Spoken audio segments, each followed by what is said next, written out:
Something the Holy Spirit just told me, man. You know how we're all on social media.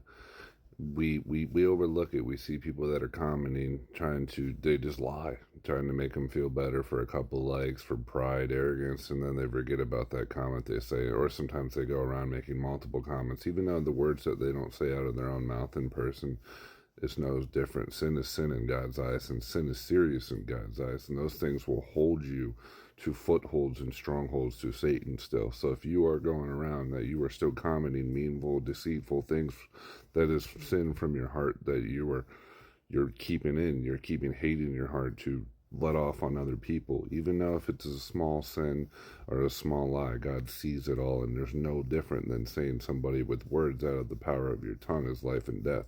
So just because you don't say it in front of somebody else in person, but you say it on a comment in social media, why do you think social media and these things are ran by? They're ran by Satan. It doesn't matter where the lie comes from. A lie is a lie. Sin is sin in God's eyes, and we need to take accountability for our actions, or God will humble your heart. Okay? So start working on yourself by asking God to confess those sins, to build you, to take that sin off of your heart so you don't make those meaningful comments, because just because you might not, somebody else around your family or your friends might not know about that lie that you comment on TikTok, God sees it all. He sees everything you're doing. There's a verse in my mind that just stuck. God, you're like a rear naked man in the wilderness, nowhere to hide.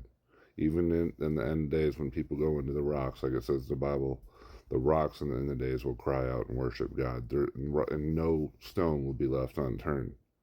So just remember that the next time you try to go and put some deceitful, hateful lie or a comment on somebody else's social media, just because you're not in person, it makes you no different. And that's still a foothold from you for Satan. God bless. Have a good